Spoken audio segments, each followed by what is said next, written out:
Good morning. Morning, Hope, everyone. hopefully you can hear and see us. I hope so. Everyone, everyone's on mute. Yeah, So, oh, I've thumbs got a up. thumbs up. That's okay. We're just mindful that a couple of people have struggled to get in this morning, but thankfully we're recording, so we can send that to those that might have to give up in vain. But we'll see. We might have some late joiners. But welcome everybody who managed to get in. Do you want to introduce yourself? Yeah. So, my name's Laura Graham. I'm the one that you would have received an email from, and I'm working with the Eden Project to reach out to the arts and culture sector to tell them all about the lovely stuff that's happening in June with the big lunch and the big help out. Mm-hmm. And my name's Tracey Robbins. I'm head of Communities for Eden project, which of course is the biomes down in Cornwall, but I live just outside Carlisle. I like to think we've got a creative little bunch in Carlisle. And I've always done community work and a trained youth and community worker. So we welcome you today. I'm going to do the first couple of slides to do the overview. And then Laura's going to take over and bring it back specifically down, finishing off with her personal experience. Been a friend for a long time. Next slide. And she's also going to be my slide negotiator, which is very nice.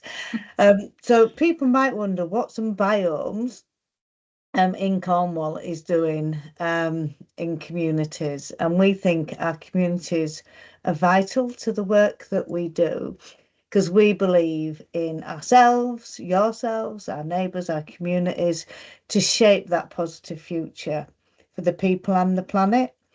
So that's why we work with our communities, because it brings people together.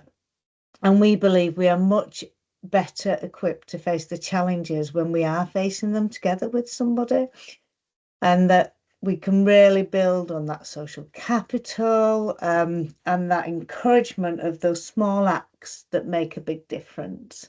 Do you know, because what we really want to do is connect people with one another and restore our connections and the nature around us so that we can enjoy it together.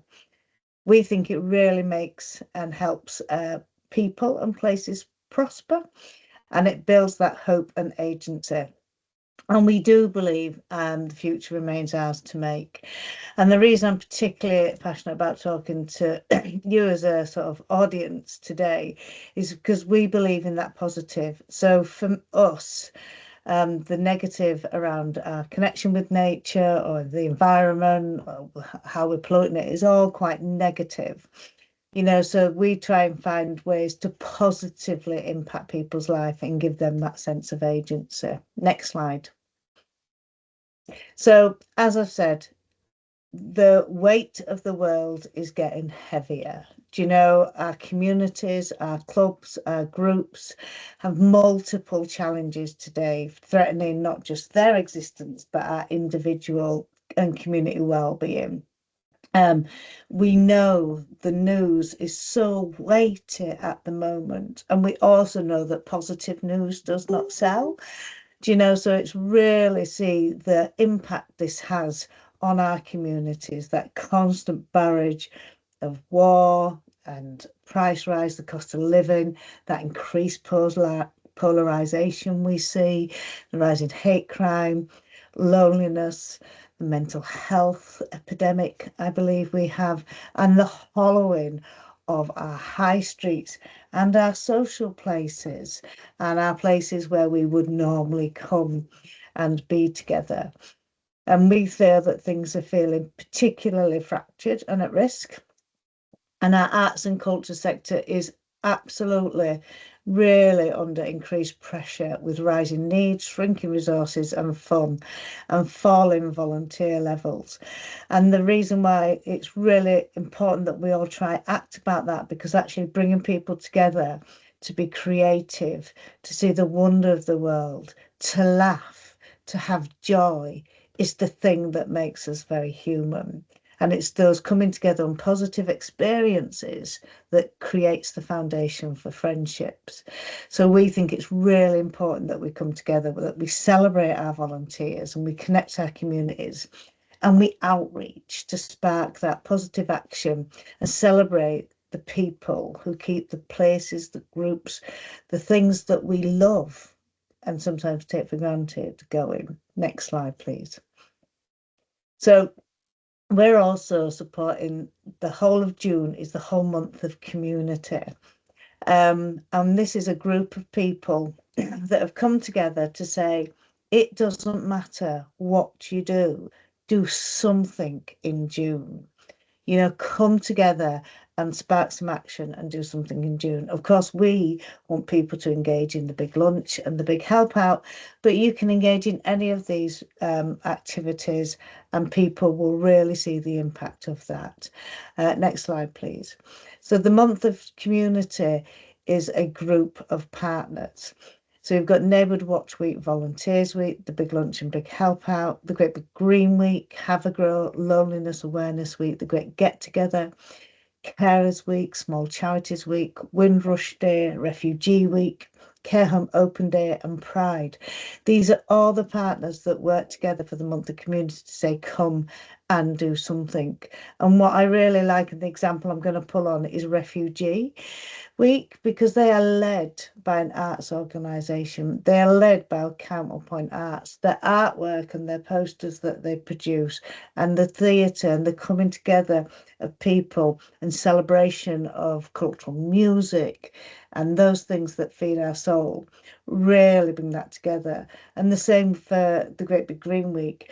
Actually, people coming together and using nature to create wonderful art pieces and home and things like that that people can enjoy and have some awe and wonder instead of, you know, some war and wondering. Next slide, please. So we find that the impact of the big lunch. So the big lunch is all about sort of, as people would see it, bunting and cupcakes and people coming together to have fun. But that is the vital part of it, because actually what we see in times of crisis, be it flood or fire, COVID, people's humanity comes to the fore and they come together and they help. But when that crisis is over with, that help and that support and that humanity dissipates as well. But actually, if people come together to have a good time, to celebrate, to have a laugh, to make connections, that is the real foundation stone of those bridging connections and those friendships. So we have the big lunch independently evaluated and the month of community every year. And if people are involved in any of these activities, they feel that they belong more to their community. They have a stronger sense of that community and that connection. They feel more connected. They have a better understanding of the people from different backgrounds, and that's vital. And for me, in my career, I've always focused on community engagement, but did a lot of work around loneliness. And 71% people said they feel less lonely. Now, if you take the big figure of last year, which was 10.6 million, that's over 7 million people feeling less lonely. And I think that's really vital. And people feel safe. And actually, in a world where we are feeling increasingly isolated and unsafe, these things are vital, I think, for our sustainability. Next slide, please. So this is some of the big numbers that I spoilt. So last year in the big lunch, we had 10 million people take part. They also raised 10 million pounds. Now, this is not for us. This is not big lots of money. It's all those different people raising £200 or £300 or £500 for those hyper-local clauses that stay in their communities. And when we look at the big lunch organisers and their friends, that's 600,000 people who volunteered their time to bring people together. So it may not be in the formal sense of volunteering, but that informal volunteering is probably what we all do day in and day out and don't recognise it. So we're 18 this year. We can have drinks at the party. And it is really all about sharing food, friendship, and fun. And we mustn't forget the fun. And in our research, fun comes up high as a reason for doing it every time. Are you taking over from here? Or shall I Yeah. keep moving? Go on then, I'll hand over to Laura. Yeah, so just to give you a bit more info about the big lunch. So as Tracey says, it's coming together for a bit of with some bunting and some cupcakes, but actually the impact that has been shown is incredible. It brings us closer together. I mean, it's obvious, isn't it? If you're bringing people together over food, people are likely to feel more connected to the community, and the stats certainly show us, 82% feel that they belong more in their community. And 85% say that they've got a better understanding of people who come from different backgrounds, which is obviously a no-brainer and really important. We know that it boosts well-being. We know obviously that it connects people to nature, because a lot of the time the big lunch is outside. It doesn't have to be. It can be anywhere. And just a little side note, it doesn't even have to be big. It can be just a couple of people with a cup of tea. But we know it connects people to nature. They get outside and they're sort of participating more in their local environment. And it does spark community action, which I'm going to talk a little bit about in my own personal experience. But the stats here show us 8.6 million attendees feel inspired to get more involved in voluntary activities. And I know, working in the voluntary sector locally where I am, it's getting harder and harder to get volunteers engaged. People, to be able to volunteer is quite a privilege, to be honest, because, people are working hard and they've got lots of pressures and demands on their time. So we know that volunteers are a valuable resource. It really does sort of have quite an impact beyond, the bunting and the cupcakes and that particular sort of day activity. Now, the big help out is a bit of a different dimension that we're adding to the big lunch. We know that the big lunch is 18. Woohoo! Get the wine out. But actually, we're sort of partnering with the big help out this year, which makes it a little bit more unique. And the big help out is in its infancy, so no alcohol for them. It'll be their third year that the big help out is running.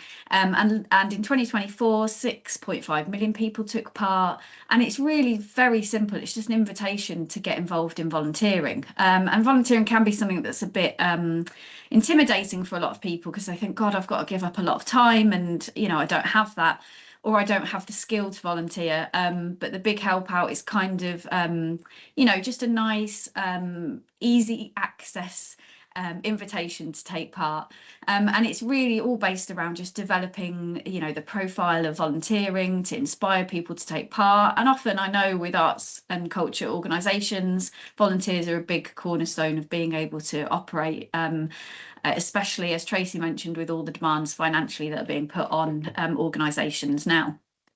And the big help out, well, they make a big impact as well.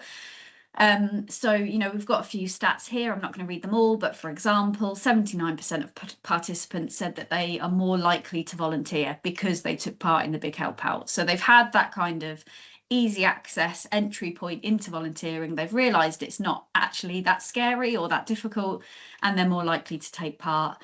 And another lovely stat here: 76% of participants said that they felt a stronger sense of belonging in their community. And we know, as Tracey mentioned again, the polarisation of communities, and just post-COVID, the way that we're kind of a little bit more hesitant to get involved. That's a really important element to it.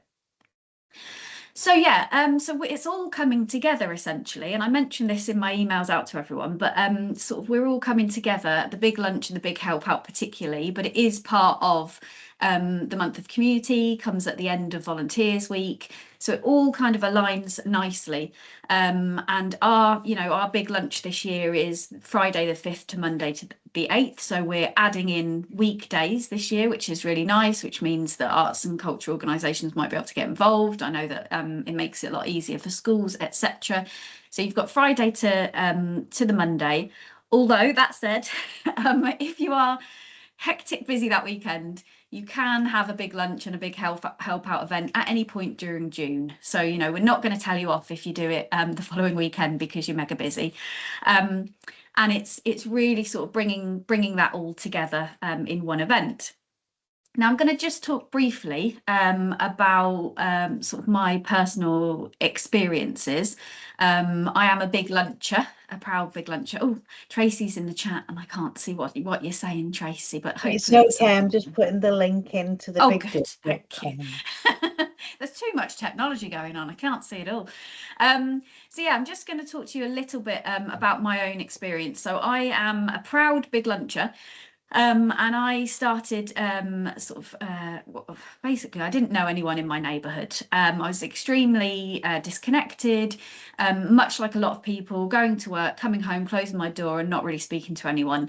And something that struck me when I found out about the big lunch was how simple it was and how there was no sort of pay barrier, there was no skill barrier. It's literally just a case of inviting people together to have some food.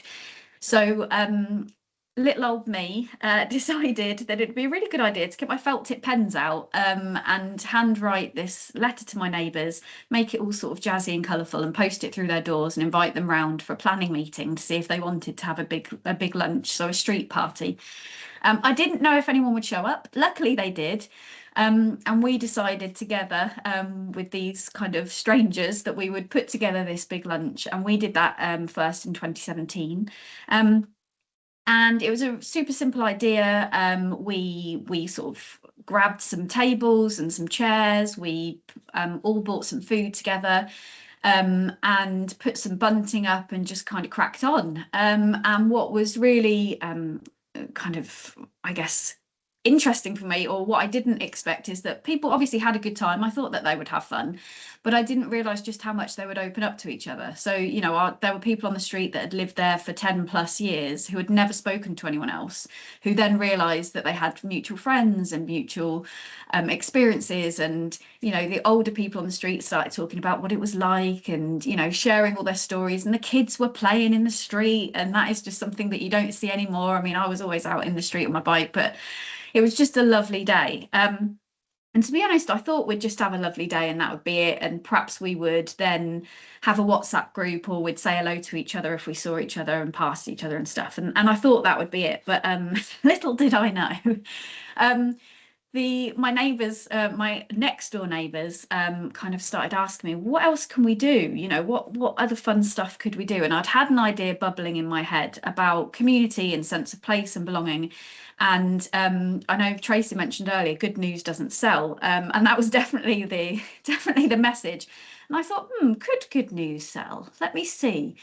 So myself and my next door neighbour James, who's a graphic designer, and Sim, who's an artist, decided that we would create a good news zine, a printed publication called The Happy Hood, where local ordinary people could tell their story and artists could have their art printed in this lovely little A5 zine.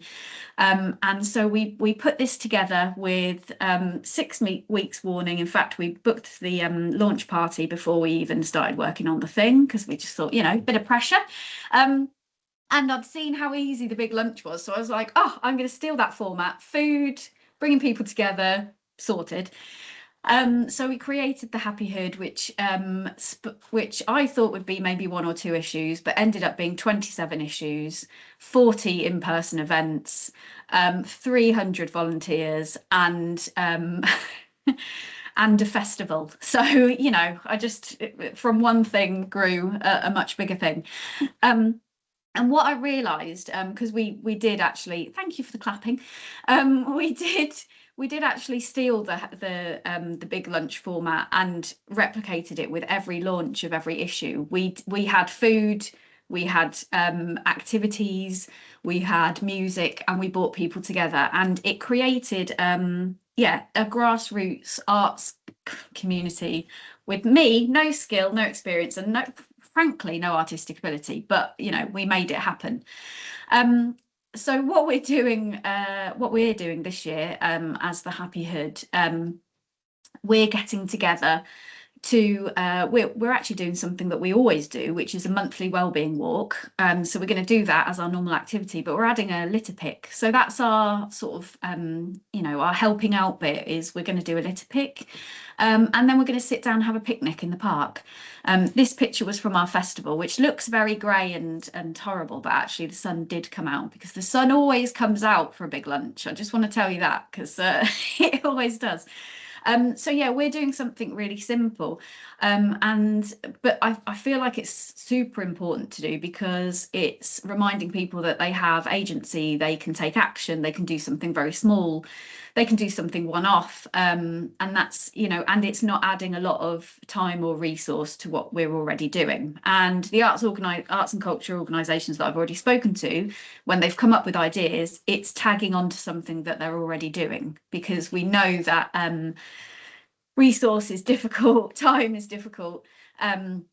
So yeah, it's not necessarily about sort of coming together to create this big thing that becomes a big project, or is very formal, or has lots of marketing language and speech and all that kind of stuff. It's more about an invitation that is about engagement. And we know that arts organisations are good at engagement. You've got imagination, you've got creativity, and you can do that. But I also hear from our arts and culture organisations that, how do we reach those marginalised communities? How do we reach people who don't come through our doors or see our stuff, or engage with us? How do we do that? Well, the big lunch and the big help out is an option to do that. It's a way of inviting people in with that golden thread of food and activity, and then seeing where it goes from there. And like I say, my little big lunch turned into something much bigger. And that's what I'm hoping for the arts and culture organisations that get involved, that actually they recruit volunteers that are there long term, that they expand an audience, that they help, that they see people that can help with funding, etc. So how do you do all this? Because it all sounds good. We know why, we know what you could do. But how do you get some more inspiration? Well, there's loads of resources available at thebigdo.com. There's ideas, there's inspiration. If you're still not sure, it's like, well, what could we do? Have a look on there. There are downloadable resources, so it's all ready for you, all the posters, the invites, even draft press releases for you, all the logos, the social media stuff, the copy for your newsletters and everything. It's all there on thebigdo.com. And most importantly for you all, is that there is free access to Govo, where you can list volunteering opportunities. So this doesn't just have to be about the big lunch or the big help out and what you're doing in terms of volunteering for that. It could be something ongoing that you've got within your organisation. Please list them for free on Govo. And it means that you might be able to get in front of an audience that wouldn't ordinarily look for volunteering opportunities with your type of organisation. So please do to get on there and get listing. So a little QR code here, so you can do a quick scan if you want to get online. There's also some co-op vouchers available. The co-op is one of our partners, partner organisations. So co-op vouchers there to enable you to use that in terms of your big lunch. Loads of ideas about what to do, and you can also pop your big lunch on our map. So if you want an audience to find you who wouldn't ordinarily see you, please put the details in. It's then really easy to search by location. So again, people might sort of stumble across you that wouldn't ordinarily have seen your activity.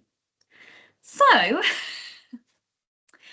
that is, in a nutshell, a very, very fast whistle-stop tour through the big lunch and the big help out, what it means, why it might be useful to you. And I'm going to open up for sort of any questions that anyone might have.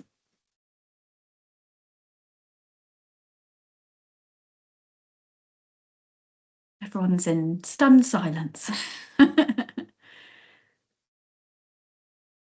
Any questions? Oh, Naomi.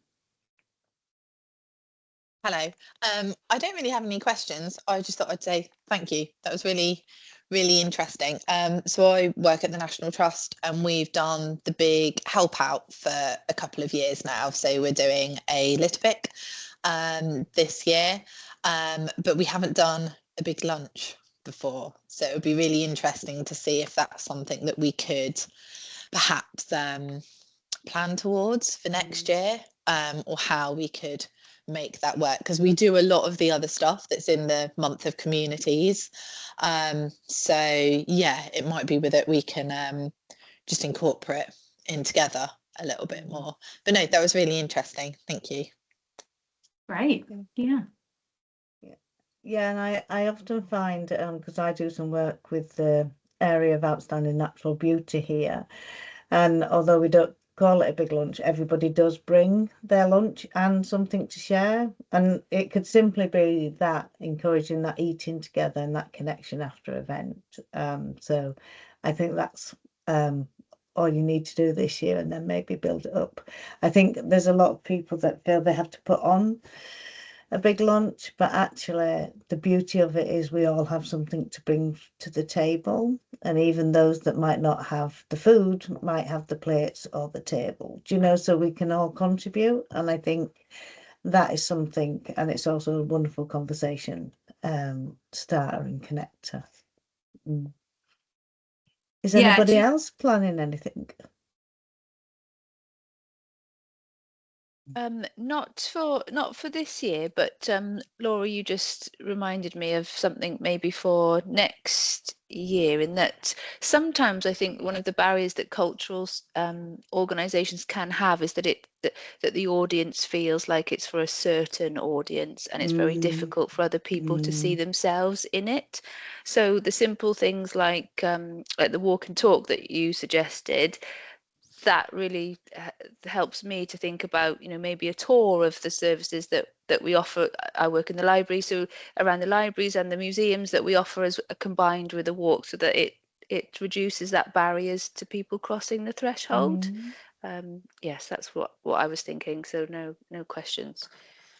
No, I think that's a really valid point, Sam. Thank you. Because I guess it goes back to Laura's point, why most of our big lunches are outside, because that actually reduces that barrier and that physical threshold, and people can see what they're doing. So I have my big lunch in the front yard, although my back garden is gorgeous, and you'd think I'd have it there. Not that I'm keeping people out of my gorgeous back garden. But I have it at the front so that people can see that it's going on, so that they can see what they're coming to, so that they can suss it out, see whether they want to be involved or not. And also we have some random people passing by that join. So there it's much more exposed and therefore much more accessible. Thank you, Sam.